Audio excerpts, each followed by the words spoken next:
जय मसीह की। परमेश्वर का धन्यवाद करते हैं सुंदर शाम के लिए जो प्रभु ने आपके और हमारे जीवन में जोड़ी है। मेरा विश्वास है कि आज का दिन आपका बहुत अच्छा गुजरा होगा और परमेश्वर ने आपके जीवन में कार्य किए होंगे। हो सकता है कि कुछ प्रॉब्लम्स भी रही होंगी, तो इसलिए आज हमारे साथ में इस प्रार्थना में शामिल हुए। निश्चय प्रभु आपको हर एक समस्या से छुटकारा देगा और दिन प्रतिदिन आप आशीषों की ओर बढ़ते चले जाएंगे। और आज मैं आपसे बात करना चाहता हूं कि असफलता आपके लिए नहीं, असफलता आपके लिए नहीं है, आपके लिए सफलता है। आप सफलता के भागी हैं, असफलता के नहीं। हो सकता है कि आप इस समय असफलता से होकर गुजर रहे हों, जीवन में संघर्ष कर रहे हों, आपने बहुत बार कोशिश कर ली लेकिन आप असफल हो रहे हैं। आपने कुछ काम शुरू किया, उसमें भी असफल हो रहे हैं और मैं कह रहा हूं कि आप सफल होंगे। चाहे अभी तक आप असफल होते चले जा रहे हैं, चाहे आपके जीवन में रुकावटें हैं, बाधाएं हैं, अनेक प्रकार से संघर्ष आप कर रहे हैं, लेकिन आप परमेश्वर के वचन पर भरोसा करें कि परमेश्वर का वचन कहता है कि आप सफलता के भागी हैं। सफलता आपकी है। परमेश्वर आपके कामों को सफल करने वाला परमेश्वर है। हालांकि अभी नहीं हुआ, लेकिन आने वाले दिनों में वो काम सफल होंगे। आने वाले दिनों में आप सफलता को अपने जीवन में देखोगे, चाहे जीवन के किसी भी क्षेत्र में हो, आत्मिक क्षेत्र में हो या फिर इस संसारिक क्षेत्र में हो, आप सफल होते चले जाएंगे। एक वचन हम लोग पढ़ेंगे, नीति वचन की किताब उसका 24 अध्याय और 16 पद कहता है, क्योंकि धर्मी चाहे 7 बार गिरे तो भी उठ खड़ा होता है। धर्मी जन, परमेश्वर का चुना हुआ व्यक्ति, प्रभु यीशु मसीह पर विश्वास करने वाला व्यक्ति धर्मी जन, चाहे 7 बार भी गिरे, दूसरे शब्दों में चाहे 7 बार असफल भी हो जाए, चाहे कई बार वो अपने जीवन में असफल हो जाए, लेकिन फिर भी खड़ा होगा। परमेश्वर उसे खड़ा करेगा, परमेश्वर उसे सफल करेगा। हो सकता है जीवन में चलते चलते वो असफल हो गया, गिर गया, पाप में गिर गया, या फिर जो काम वो करना चाहता था वो नहीं कर पाया, असफल हो गया। लेकिन परमेश्वर का वचन कहता है कि ये असफलता ज्यादा दिन तक नहीं रहेगी। परमेश्वर उसे फिर से खड़ा करेगा, परमेश्वर उसे सफल करेगा, परमेश्वर उसे आगे बढ़ाएगा। हम लोग देखते हैं अय्यूब के जीवन में, अय्यूब के जीवन में संघर्ष आया, कठिनाइयां आई, समस्याएं आ गई। एक तरीके से वो जब विश्वास में चल रहा था और अचानक से गिर गया, समस्याओं से गिर गया, स्ट्रगल करने लगा, रुकावटें, बाधाएं उसके जीवन में आ गई। लेकिन अंत क्या हुआ? अंत में परमेश्वर ने उसको 2 गुना आशीषित किया। मीन्स धर्मी जन गिरेगा, लेकिन परमेश्वर उसे फिर से उठ खड़ा करेगा। ऐसे ही हम पतरस के जीवन में देखते हैं। पतरस ने प्रभु यीशु मसीह के विरोध में गुनाह कर दिया, प्रभु यीशु मसीह का इनकार कर दिया, विश्वास में चलते चलते गिर गया, असफल हो गया। जिस काम को करने का उसने वादा किया था कि मैं तुझे कभी नहीं छोड़ूंगा प्रभु, मैं तेरे साथ में रहूंगा, उस काम को उसने नहीं कर पाया, वो असफल हो गया। अपने वादे को पूरा नहीं कर पाया, असफल हो गया। लेकिन अंत क्या है? प्रभु यीशु मसीह ने उससे सबसे बड़ी जिम्मेदारी दी। हम हारून के जीवन में देखते हैं, जब परमेश्वर ने हारून को चुना, उसके बाद हम देखते हैं जब मूसा सीने पर्वत पर था, उस समय हारून पर इजराइलियों ने दबाव बनाया कि वो उनके लिए एक सोने का बछड़ा बनाए, एक मूर्ति बनाए, और उसने दबाव में आकर वो काम कर दिया। वो परमेश्वर के पीछे बहुत अच्छे से चल रहा था, लेकिन असफल हो गया, विश्वास की यात्रा में असफल हो गया। लेकिन अंत क्या है कि परमेश्वर ने उसका फिर से अभिषेक किया। कहने का क्या मतलब है? कहने का मतलब है कि आप हो सकता है विश्वास में चलते चलते गिर जाएं, हो सकता है कई बार आप ठोकर खा जाएं, हो सकता है इस जीवन में चलते चलते आप असफल हो जाएं, जीवन के अनेक क्षेत्रों में हो सकता है आप असफल हो जाएं, लेकिन परमेश्वर का वचन कहता है वो आपको फिर से खड़ा करेगा। हम दाऊद के जीवन में देखते हैं, दाऊद भी विश्वास में चलते चलते असफल हो गया, उसने गुनाह कर दिया, लेकिन फिर से परमेश्वर ने उसे खड़ा किया, परमेश्वर ने उसे क्षमा किया और उसे खड़ा किया। कहने का मतलब है कि चाहे आपके जीवन में कोई भी परिस्थिति क्यों ना हो, चाहे आप कितनी ही बार आपका काम असफल क्यों नहीं हो रहा है, आपको विश्वास रखना है कि परमेश्वर अपने धर्मी जन को खड़ा करता है। परमेश्वर अपने धर्मी जन को लज्जित नहीं होने देता। परमेश्वर अपने धर्मी जन की आशा को टूटने नहीं देता है। ये आपका विश्वास आपके अंदर होना चाहिए। मेरा विश्वास है जब आप इस प्रकार से अपने अंदर विश्वास रखते हैं, परमेश्वर का वचन कहता है तो भी उठ खड़ा होगा। परमेश्वर का जो जन है, जो धर्मी जन है, वो उठ खड़ा होगा, वो लज्जित नहीं होगा, वो गिरा न रहेगा, बल्कि फिर से खड़ा होगा।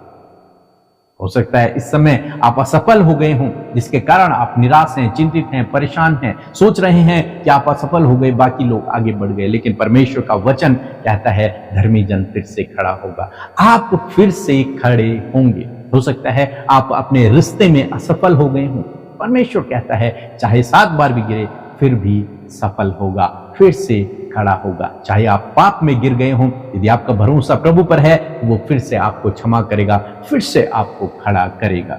इसी प्रकार से चाहे आप स्टडी में देखें, चाहे आप बिजनेस में देखें, चाहे आप जॉब में देखें, चाहे आप रिलेशन में देखें, कहीं भी यदि आप असफल हो गए हैं, इसको अपना लास्ट न समझें। इसको ये न समझे कि बस यही अंत है। नहीं, परमेश्वर का वचन कहता है कि वो फिर से आपको उठ खड़ा करेगा। आपके लिए आशा है। वचन कहता है धर्मी जन के लिए तो आशा है, धर्मी जन के लिए तो आशा है। चाहे वो ठूंठ के समान काट भी डाला जाए, लेकिन वर्षा की सुगंध पाकर वो फिर से उस पर कोपलें फूटेंगी, वो फिर से पनपेगा, फिर से एक हरा भरा पेड़ वो बन जाएगा। इसलिए आज शाम में मैं आपको उत्साहित करना चाहूंगा, चाहे जीवन में आप असफल हो गए हैं, निराश न हों। असफलता आपके लिए नहीं है, आपका भाग नहीं है, अंत आपका सफलता है, आपका भाग सफलता है। कुछ ही समय बाद आप अपने जीवन के हर एक क्षेत्र में सफल होने जा रहे हैं। इस बात को अपने हृदय में बांध लें। परमेश्वर के इस वचन पर भरोसा करें कि मैं एक धर्मी जन हूं, क्योंकि मैंने प्रभु ये पर विश्वास किया है, मेरे गुनाह क्षमा हो चुके हैं। प्रभु यीशु मसीह ने अपने लहू के द्वारा मेरे गुनाहों को धो दिया है। अब मैं एक धर्मी जन हूं, और धर्मी जन चाहे गिरेगा, असफल होगा, उसके जीवन में रुकावटें आएंगी, बाधाएं आएंगी, वो गिर पड़ेगा, लेकिन परमेश्वर उसे फिर से उठ खड़ा करेगा। सो प्रभु आपको इस वचन के द्वारा बहुतायत से आशीष दे। आमीन। आइए शाम में हम सब मिलकर प्रभु से प्रार्थना करेंगे। आप मेरे साथ मिलकर प्रभु से प्रार्थना करें। जो कुछ भी आज आपके जीवन में हो रहा है, उसे आप प्रभु के आगे रखें। जब आप उन बातों को खुलकर प्रभु के आगे रखेंगे, प्रभु आपके जीवन में कार्य करेंगे। आइए मिलकर हम प्रार्थना करें। धन्यवाद धन्यवाद धन्यवाद करते हैं स्वर्ग में विराजमान हमारे पिता। हम आपका आदर और सम्मान करते हैं, आपकी तारीफ और जय जयकार करते हैं पिता। आपका धन्यवाद देते हैं कि पूरे दिन भर में प्रभु एक एक पल और एक एक क्षण में प्रभु तूने हम सबको संभाले रखा। जब प्रभु आज की शाम में प्रभु देश विदेशों से प्रभु तेरे ये लोग जो तुझसे प्यार करते हैं, जिन्होंने प्रभु तेरे नाम पर विश्वास करने के द्वारा हम सब ने जब उद्धार पाया है, आपके राज्य का नागरिक होने का औदा हमने पाया, प्रभु हम तेरा धन्यवाद करते हैं कि प्रभु आपने हमें स्वर्ग का नागरिक बनाया, आपने हमारे गुनाहों को माफ किया, आपने प्रभु अपना बेटा और बेटी हमें बनाया, और आपके लिए हम बहुमूल्य है पिता। इस बात के लिए धन्यवाद, क्योंकि आप हमारे रचयिता हैं प्रभु जी। खुदावन आज की सुंदर शाम में प्रभु तेरे अनुग्रह को, तेरी दया को प्रभु हम सब के ऊपर चाहते हैं प्रभु जी।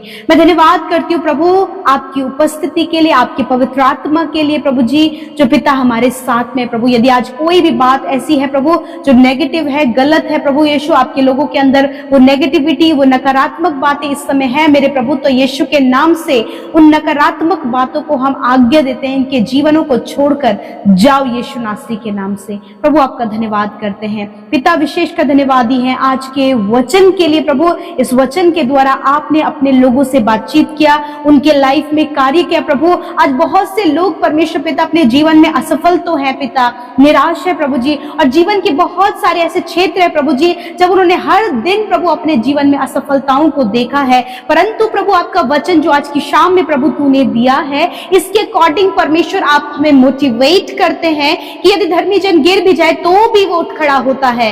हाँ परमेश्वर पिता, आपके लोगों के लिए असफलता नहीं है, वरन उन्हें आपने सफल होने के लिए बुलाया है। मैं दुआ करती हूँ प्रभु, आज प्रभु इनको इनके फैमिली में प्रभु आप सफल करें, इनको इनके रिलेशनशिप में सफल करें, इन्हें इनके बिजनेस में सफल करें, इन्हें इनके जॉब में सफल करें। जो भी कार्य इन भाई बहनों ने प्रभु आगे करने के लिए सोचा है उसमें आप इन्हें सफल करें प्रभु। चाहे प्रभु इनके प्रभु वो घर के काम हो या फिर बाहर के काम हो, हर एक कामों में प्रभु आपके लोग सफल होने पाए पिता। प्रभु जी जीवन के हर एक क्षेत्र में ये सफल होने पाए पिता। प्रभु बहुत से बातों में प्रभु इन्होंने असफलता देखी, परंतु पिता आज मैं प्रार्थना करती हूँ यदि आज गिर गए हैं तो आज ये फिर से उठ खड़े होकर आगे बढ़ सके। मैं दुआ करती हूँ प्रभु, बहुत सारे भाई बहन आज आने वाले समय में कॉम्पिटिटिव एग्जाम देने जा रहे हैं प्रभु यीशु मसीह, हम चाहते हैं कि आप उन्हें सफल करें परमेश्वर। हर एक असफलता उनके मार्ग से हम कैंसिल करते हैं पिता। प्यारे प्रभु, ये अपने रिलेशनशिप में सफल होने पाए पिता। मेरे खुदावन, यदि आज प्रभु जी एक दूसरे को छोड़ने का विचार किया है, प्रभु डिवोर्स लेने का विचार किया, तो आज यीशु नासरी के नाम से प्रभु ये बातें जो उन्हें असफलता की ओर लेकर जा रही है प्रभु, इसी समय वो अलर्ट होने पाए, इसी समय आपका वचन उनसे बातचीत करे और वो अलग होने से प्रभु जी रुकने पाए और अपने रिलेशनशिप में परमेश्वर पिता एक अच्छी अंडरस्टैंडिंग के साथ में प्रभु अपने रिश्ते को सफल बना सके। हस्बैंड वाइफ के रिश्ते को देखकर, माता पिता के रिश्तों को देखकर प्रभु जो लोग उनके कॉन्टेक्ट में वो ब्लेस्ड होने पाए पिता। मैं धन्यवाद करती हूँ प्रभु, छोटे बच्चे प्रभु जो पढ़ाई में कमजोर हैं, बहुत सी बातों में जो कमजोर है प्रभु यीशु के नाम से वो कमजोर कड़ी प्रभु उनके जीवन से दूर हो और वो सफल होने पाए पिता। धन्यवाद करते हैं प्रभु जी। मैं प्रार्थना करती हूँ प्रभु, बहुत से ऐसे काम है प्रभु जो इनसे नहीं हो पा रहे हैं प्रभु जी, और हर समय प्रभु जी वो असफलता अपने उन कामों में देख रहे हैं प्रभु, इनके हाथ के कामों पर आशीष दे, इनके हाथ के कामों को सफल कर परमेश्वर पिता, ताकि प्रभु जी ये तेरी महिमा कर सके, क्योंकि ये तेरे बेटे और बेटियां हैं प्रभु, और तूने अपने लोगों को सफल होने के लिए बुलाया है परमेश्वर पिता। सच में मेरे प्रभु जी, आपने याकूब के हाथ के कामों को सफल किया परमेश्वर। आपने प्रभु यीशु मसीह प्रभु हर एक जन जो आप पर विश्वास करते हुए चला उसकी यात्रा को सफल किया। उसी प्रकार इन भाई बहनों ने प्रभु जब अपना विश्वास, अपना फेथ प्रभु आपके ऊपर दिया है, तो प्रभु मैं प्रार्थना करती हूँ कि जिस भी बात के लिए प्रभु आज ये प्रार्थना करते हैं प्रभु, उस बात में प्रभु जी ये सफल होने पाए प्रभु जी। पिता, जब इनकी जॉब लगने में प्रभु जी परेशानियां आ रही हैं प्रभु जी, रिश्ता होने में परेशानियां आ रही है प्रभु, संतान होने में परेशानियां आ रही है, तो प्रभु यीशु के नाम से ये सारी बातें चली जाएं, खुदावन एक बड़ी सक्सेस को अपने जीवन में देखने पाए पिता। प्रभु बहुत सी ऐसी बातें हैं प्रभु जो फैमिली में प्रभु जी बिल्कुल भी अच्छी नहीं है पिता, जिसके कारण प्रभु जी प्रभु सारी गलत बातें प्रभु इनके परिवार में आ चुकी हैं प्रभु। तो मैं प्रार्थना करती हूँ आज वो परिवार से वो गड़बड़ियां दूर हो जाएं, असफलताएं दूर हो जाएं। इसी वक्त परमेश्वर जो कर्जे हैं पिता, फाइनेंशियल प्रॉब्लम है, जरूरतें हैं प्रभु यीशु मसीह के नाम से हम उन्हें दूर करते और कहते हैं महिमा मैं धन से वो सारी बातें पूरी होने पाए प्रभु जी। Thank you Father Lord Jesus. आज जितनों ने अपनी विनतियों को आपके आगे रखा है प्रभु, मैं नहीं जानती क्या निवेदन है, क्या हालात हैं, परंतु वो हालात आज की शाम में आपके आगे हैं प्रभु यीशु के नाम से। भाई बहनों के हालात बदल जाएं in the name of Jesus. यदि आज बहुत से भाई बहन है प्रभु जो बीमारी में हैं, बीमारी के बिछौने में, हॉस्पिटल में है, वेंटिलेटर आईसीयू में है, डॉक्टरों ने रिपोर्ट्स में गंभीर बीमारियों को बताया है, मैं प्रार्थना करती हूँ यीशु के नाम से इनकी रिपोर्ट्स बदल जाएं। हर एक वो बीमारी जो इनके शरीर को कमजोर कर रही है, हम आज्ञा देते हैं जाओ इनके शरीर को छोड़कर। हर एक दर्द को हम आज्ञा देते हैं यीशु के नाम से इनके शरीर को छोड़कर जाओ। हर एक अंदरूनी अंग जो काम नहीं कर रहा है, हम उसे काम करने की आज्ञा देते हैं यीशु के नाम से, क्योंकि प्रभु तेरा वचन कहता है कि मैं तेरे सारे रोगों को दूर करूंगा। इस वचन के अनुसार मैं धन्यवाद करती हूँ कि तूने आज इन भाई बहनों के, छोटे बच्चों के, नौजवानों के, हर एक बहन, हर एक भाई के प्रभु रोग, बीमारी, दुर्बलता, कमजोरी को, पीढ़ियों से चलने वाली बीमारी को, प्रभु जेनेटिक्स में होने वाली बीमारी को यीशु के नाम से प्रभु जी उनके शरीर से नष्ट हो गए पिता। इस समय हष्ट पुष्ट हैं, इनके शरीर भले चंगे हैं और ये शरीर प्रभु तेरे राज्य के लिए इस्तेमाल हो रहे हैं प्रभु। मैं धन्यवाद करती हूँ आज रात में अच्छी नींद से सुलाएं, जो बुरे सपने, जो डरावने विचार, बुरे बुरे सपने आते हैं पिता, यीशु के नाम से उन्हें हम दूर करते हैं। थैंक यू फादर, आपने प्रार्थना सुना, उत्तर हाँ आमीन में दिया। हर एक रिक्वेस्ट को हम तेरे हाथों में सौंपते हैं, यीशु के नाम से प्रार्थना मांगते हैं, सुने और ग्रहण करें। आमीन, आमीन और आमीन।